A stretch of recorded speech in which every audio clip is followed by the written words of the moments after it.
اللهم صل على سيدنا محمد وعلى آل سيدنا محمد ربی زدنی علما ربی زدنی علما ربی زدنی علما۔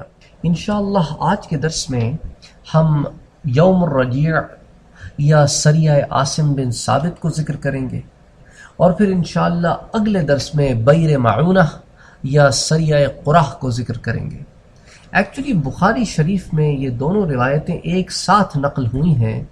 اس کی وجہ یہ ہے کہ حضرت صلی اللہ علیہ وآلہ وسلم کو ان دونوں سریوں کی خبر ایک ہی رات میں حضرت جبرائیل نے دی، تو اس لیے بعض لوگوں کو یہ مغالطہ ہو گیا کہ شاید یہ ایک ہی واقعے کے دو نام ہیں۔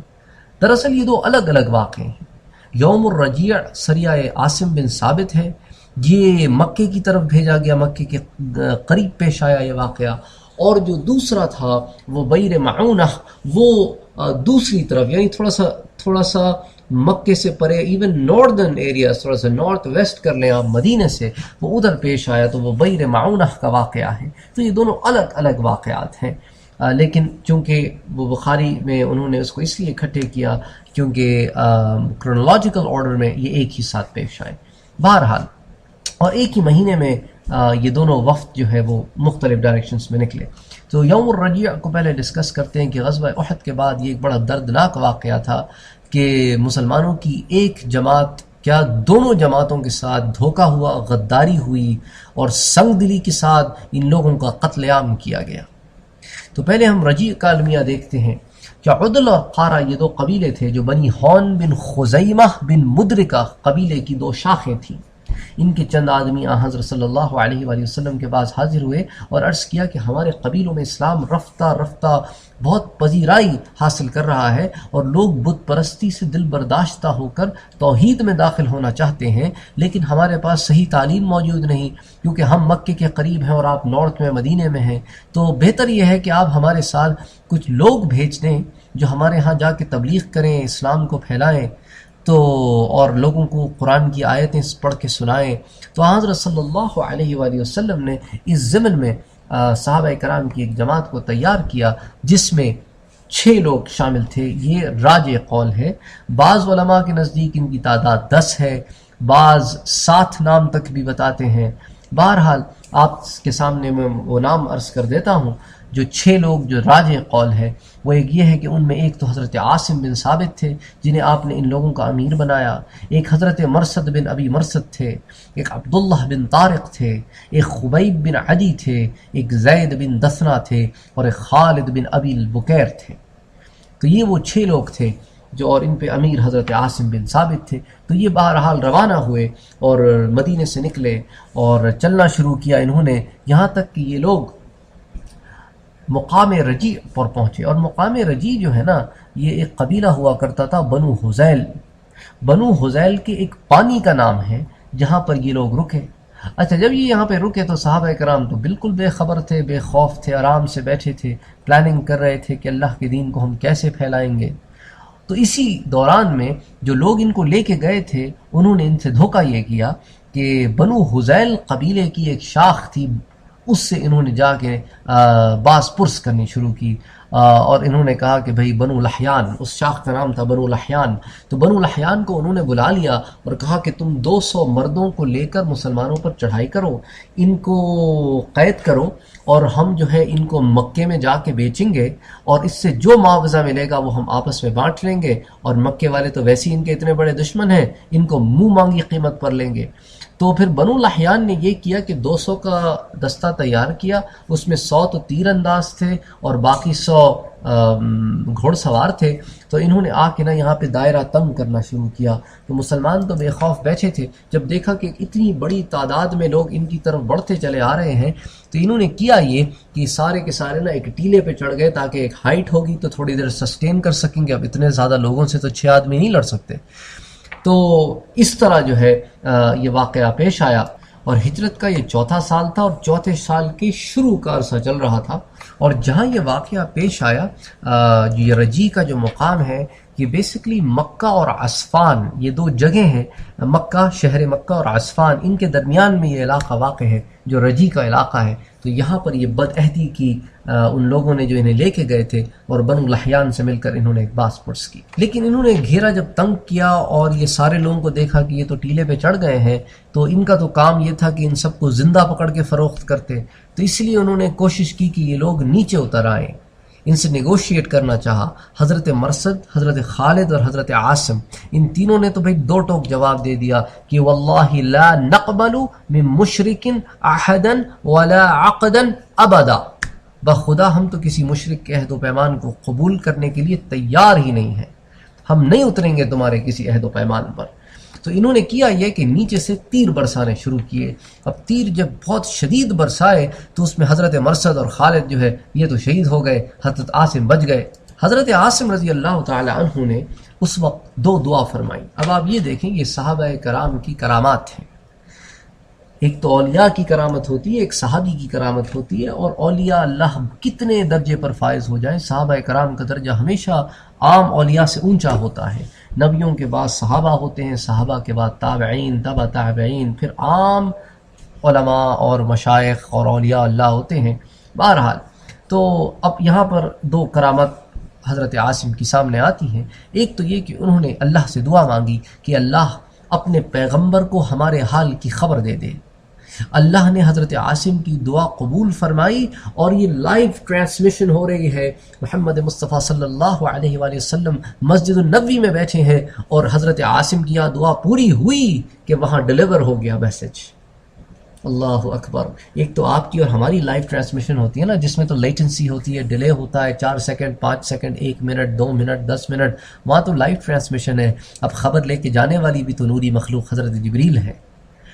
اللہ اکبر. تو وہ لائیو ٹرانسمیشن جو ہے وہ وہاں ریسیو ہوئی. اللہ کے رسول نے صحابہ کو خبر دی کہ دھوکہ ہو گیا اور یہ ہوا ہے.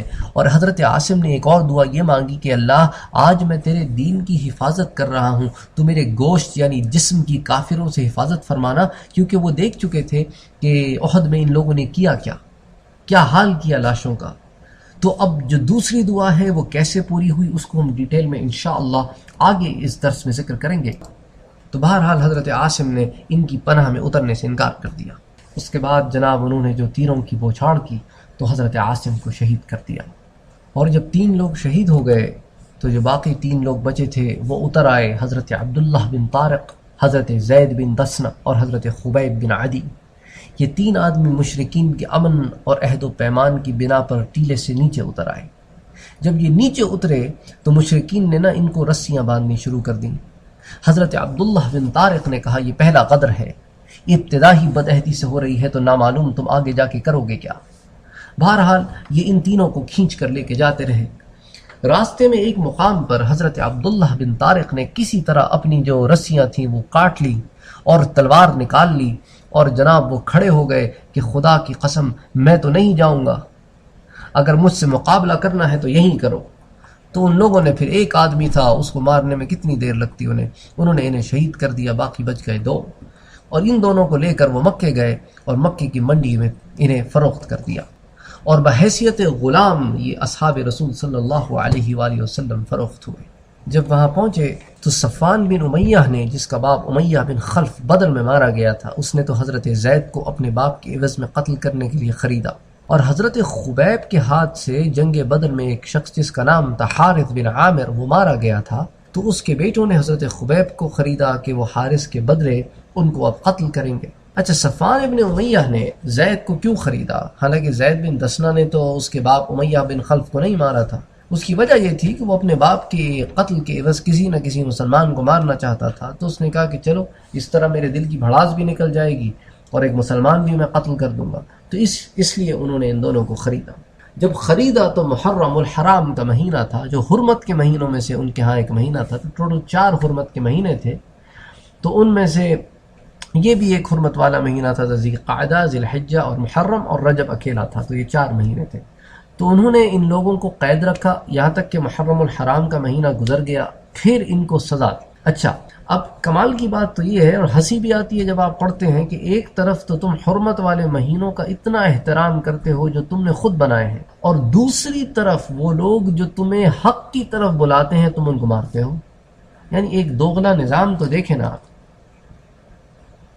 تو صفوان نے تو اپنے قیدی زید کو اپنے غلام نستاس کے حوالے کیا اور اس سے کہا کہ دیکھو اسے حرم میں نہ مارنا کیونکہ حرم میں مارنا کسی کو حرام ہے. اب لیکن کتنا خیال رکھ رہے ہیں اور کام کیا کر رہے ہیں کہ وہ جو اللہ کے رسول کے صحابی ہیں ان کو شہید کر رہے ہیں، اور خیال کیا ہے کہ دیکھو حرمت والے مہینے میں نہ مارنا، دیکھو حرم کی حدود میں نہ مارنا. کہا اسے تنیم میں لے جاؤ کیونکہ وہ حدود حرم سے باہر ہے، تنیم میں لے جا کر اسے قتل کر دینا. اچھا، جب لوگوں کو پتہ چلا کہ مسلمان پکڑا گیا ہے اور اس کو قتل کیا جا رہا ہے تو وہ تماشے کے طور پہ سارے قریش جمع ہو گئے تنیم میں. حضرت زید کو قتل کرنے کے لیے لایا گیا تو اس وقت ابو سفیان نے کہا کہ میں اس کو چھیڑ کے دیکھتا ہوں. یہ شرارت تھی ابو سفیان کی. اس نے کہا کہ اچھا زید، میں تم کو خدا کی قسم دے کے پوچھتا ہوں کہ کیا تم اس کو پسند کرو گے کہ تم کو چھوڑ دیں اور محمد مصطفیٰ کو تمہارے بدلے میں قتل کر دیں اور تم اپنے گھر میں جا کے آرام سے رہو؟ تو حضرت زید نے جھنجلا کر کہا، یعنی ان کے لیے بڑی شاکنگ سٹیٹمنٹ تھی کہ ابو سفیان یہ سارا کچھ دیکھنے کے باوجود بھی تم یہ کہتے ہو. کہا خدا کی قسم مجھ کو یہ گوارا نہیں کہ محمد مصطفیٰ کے پیر میں کوئی کانٹا بھی چبھے اور میں اپنے گھر میں بیٹھا رہوں. تم تو قتل کی بات کرتے ہو، کیا بات کر رہے ہو؟ ابو سفیان نے کہا کہ واللہ میں نے کسی کو کسی سے اس حد تک محبت اور خلوص اور دوستی اور جانثاری کرتے نہیں دیکھا. اس کے بعد نستاس نے آگے بڑھ کے حضرت زید رضی اللہ تعالی عنہ کو شہید کر دیا. بعد میں نستاس مسلمان ہوئے. اچھا، اب ذرا حضرت خبیب کی بات کرتے ہیں. حضرت خبیب رضی اللہ تعالی عنہ انہیں بھی قید کیا گیا، اور جیسا کہ میں آپ سے پہلے عرض کر چکا ہوں کہ ان کو حارث بن عامر کے بچوں نے، لڑکوں نے خریدا اور ان کو قید کیا، کیونکہ جس مہینے میں خریدے گئے وہ حرام محرم الحرام کا مہینہ تھا، تو حرمت والے مہینوں میں وہ کسی کو قتل نہیں کرتے، تو انہیں قید کر دیا گیا. اور حارث کی ایک بیٹی تھی، اس کے گھر میں ان کو قید کیا گیا جس کا نام تھا زینب. بی بی زینب کہتی ہیں، یہ بعد میں مسلمان ہوئی، زینب بنت حارث یہ بعد میں مسلمان ہوئی، کہنے لگی کہ میرے گھر میں قید تھے تو ایک دن جب ان کو نظافت اور صفائی کی غرض سے انہوں نے مجھ سے اس طرح مانگا تو میں نے انہیں اس طرح دے دیا اور اپنے کام میں مشغول ہو گئی. پھر وہ کہتی ہیں کہ تھوڑی دیر کے بعد میں نے دیکھا کہ میرا بچہ ان کے زانوں پر بیٹھا ہوا ہے اور ان کے ہاتھ میں اس طرح ہے. یہ منظر دیکھ کر میں گھبرا گئی کہ یہ تو ہمارا قیدی ہے اور میں اس کی دشمن ہوں، یہ میرا دشمن ہے اور میرا چھوٹا سا بچہ اس کے زانوں پہ بیٹھا ہے اور اس کے ہاتھ پہ اس طرح، یہ تو میرے بچے کو چھوڑے گا نہیں.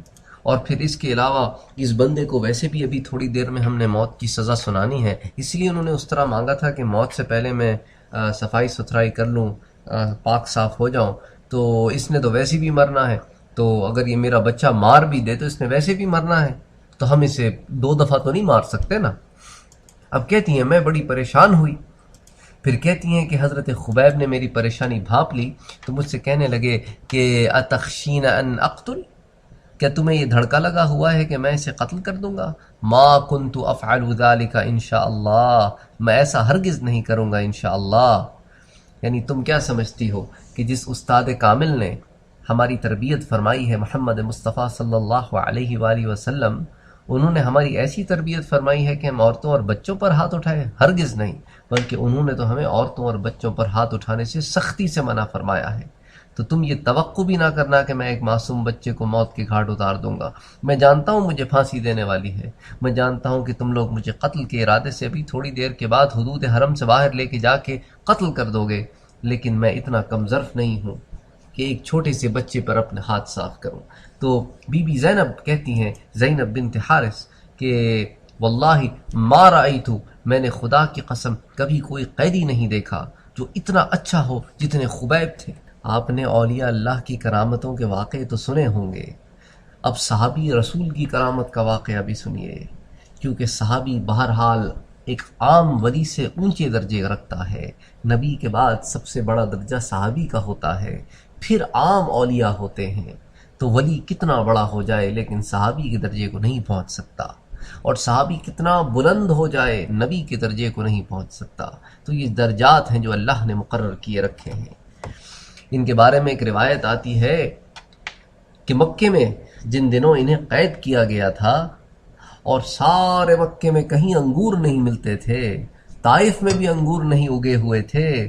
تو راوی کہتی ہیں، بی بی زینب کہتی ہیں کہ ایک دن میں نے ان کے کمرے میں دیکھا کہ ان کے آگے انگور کا انسان کے سر برابر خوشہ رکھا ہے، یعنی اتنے زیادہ انگور رکھے تھے، کوئی ایک آدھ دو انگور بھی نہیں تھے کہ کہیں سے اٹھا لیے ہوں، انگور کا خوشہ رکھا تھا، اور مکے میں کہیں اس پھل کا نام و نشان نہیں تھا، اور حد تو یہ ہے کہ خبیب خود لوہے کی بیڑیوں میں جکڑے ہوئے تھے، جا کر بھی نہیں لا سکتے تھے۔ تو معلوم یہ ہوتا ہے کہ یہ رزق ان کے پاس محض اللہ کی طرف سے آتا تھا۔ اللہ اکبر، اللہ اکبر۔ اللہ پھر اپنے بندوں کو نوازتے ہیں، اپنے بندوں کو نوازتے ہیں۔ آپ نے بی بی مریم کا قرآن میں بھی واقعہ پڑھا ہوگا کہ ایک دن حضرت زکریا بی بی مریم کے پاس آئے تو دیکھا کہ بی بی مریم کے پاس وہ پھل رکھے ہیں جن کا موسم بھی نہیں ہے۔ تو بی بی مریم سے کہا کہ انا لکی ھذا، اے مریم تیرے پاس یہ کدھر سے آیا؟ تو بی بی مریم نے کہا کہ اللہ کے پاس سے آیا ہے۔ اللہ اکبر، اللہ کے پاس سے آیا ہے، وہ تو دینے پر قادر ہے، یہ تو ہم مجبور ہیں، موسموں کے مجبور ہیں کہ موسموں کا انتظار کرتے ہیں پھر پھل ملے گا۔ اللہ کو تو کوئی مجبوری نہیں، وہ تو قادر مطلق ہے، کن فیکون ہے اس کے پاس۔ تو جب قتل کے لیے حضرت خبیب کو حرم سے باہر تنعیم کے مقام پر لے گئے تو حضرت خبیب نے فرمایا کہ مجھے اتنی مہلت دے دو کہ میں 2 رکعت نماز پڑھ لوں۔ تو لوگوں نے اجازت دے دی، آپ نے 2 رکعت نماز اطمینان سے ادا فرمائی، اور پھر مشرکین کی طرف مخاطب ہو کر فرمایا کہ میں نے اس خیال سے نماز کو زیادہ طویل نہیں کیا کہ تم یہ گمان نہ کرو کہ محمد مصطفیٰ کا صحابی موت سے ڈرتا ہے۔ پھر اس کے بعد اللہ کی بارگاہ میں ہاتھ اٹھا کر دعا مانگی، اللہم احصہم عددا واقتلہم بددا ولا تغادر منہم احدا، یا اللہ ان کی تعداد کو کم کر دے، ان کو منتشر کر کے ہلاک کر دے، اور ان میں سے کسی کو زندہ نہ چھوڑنا۔ پھر ان لوگوں نے حضرت خبیب کو نیزے مار مار کے شہید کر دیا، اور بعض روایتوں میں پھانسی پہ لٹکا کے شہید کر دیا۔ بہرحال حضرت موسیٰ بن عتبہ اپنے مغازی میں لکھتے ہیں کہ حضرت زید اور حضرت خبیب کو ایک ہی روز شہید کیا گیا۔ اس روز رحمت دو عالم محمد صلی اللہ علیہ وآلہ وسلم کو لوگوں نے یہ فرماتے ہوئے سنا، وعلیکما او علیک السلام خبیب قتلہ قریش، کہ تم دونوں پر، یا اے خبیب تجھ پر سلام ہو، خبیب کو قریش نے قتل کر دیا۔ یہ اللہ کے رسول صلی اللہ علیہ وآلہ وسلم کا ایک معجزہ تھا کہ اللہ نے آپ کو بروقت اس بات پہ مطلع فرمایا اور آپ نے لوگوں کو اطلاع دی۔ تو بہرحال یا حضرت صلی اللہ علیہ وآلہ وسلم کا صحابی شہید کر دیا گیا، اور جب حضرت خبیب رضی اللہ تعالی عنہ کو پھانسی کے تخت پر کھڑا کیا گیا اور آپ کے پاؤں رسی سے جکڑ دیے گئے، اس وقت آپ نے بارگاہ رب العزت میں یہ دعا عرض کی کہ اللہم قد بلغنا رسالت رسولک فبلغہ الغداة ما یصنع بنا، یا اللہ ہم نے تیرے رسول کا پیغام لوگوں تک پہنچا دیا ہے، تو اے اللہ جو کچھ یہ لوگ ہمارے ساتھ کر رہے ہیں اس کی اطلاع اپنے حبیب کو پہنچا دینا۔ اللہ اکبر۔ اسی لیے حضرت صلی اللہ علیہ وآلہ وسلم نے اصحاب رسول کو وہ بات کہی کیونکہ اللہ نے پیغام پہنچا دیا تھا کہ وعلیکما او علیک السلام خبیب قتلہ قریش، کہ تم دونوں پر یا اے خبیب تجھ پر سلام ہو، خبیب کو قریش نے قتل کر دیا ہے۔ تو یہ صحابی کی کرامت تھی کہ انہوں نے دعا کی اور اللہ نے اس دعا کو پہنچا دیا بصورت پیغام محمد مصطفیٰ تک، اور یہ محمد مصطفیٰ کا معجزہ تھا کہ انہوں نے وہ بات صحابہ کرام کو بتائی جو سب کے لیے اس وقت ایک چھپی ہوئی بات تھی، انہوں نے اس پر مطلع فرمایا، اور وہ بات جو کئی 100 میل دور پیش آئی تھی۔ بہرحال محمد مصطفیٰ صلی اللہ علیہ وآلہ وسلم کا یہ صحابی شہید کر دیا گیا۔ اور یہ جو سنت آج بھی قائم ہے کہ لوگ جب انہیں یقین ہو جائے کہ قتل کیے جائیں گے یا سزا دیے جائیں گے تو وہ اس سے پہلے 2 رکعت نماز ادا کرتے ہیں۔ اس سنت کی ابتدا حضرت خبیب رضی اللہ تعالی عنہ سے ہوئی تھی، لیکن افسوس تو اس بات پر ہوتا ہے کہ وہ جو اللہ اور اس کے رسول کا قانون توڑتے ہیں اور پھر سزا دیے جاتے ہیں وہ بھی سنت پر عمل کرتے ہیں۔ یہ تو بڑی عجیب سی بات ہے کہ یہ تو وہی بات ہوگی جس کو اللہ نے قرآن میں فرمایا کہ تم عجیب لوگ ہو کہ آدھی بات مانتے ہو اور آدھی نہیں مانتے، جیسا کہ اللہ تعالیٰ نے سورہ بقرہ کی آیت نمبر 85 میں فرمایا ہے أفتؤمنون ببعض الكتاب وتكفرون ببعض فما جزاء من يفعل ذلك منكم إلا خزي في الحياة الدنيا ويوم القيامة يردون إلى أشد العذاب وما الله بغافل عما تعملون. عجیب بات ہے کہ بعض بات تو مان لیتے ہو اور بعض سے انکار کرتے ہو. جو تمہاری مرضی کی بات ہے وہ تو مان لیتے ہو اور جو تمہاری مرضی کی بات نہیں اس سے کفر کرتے ہو.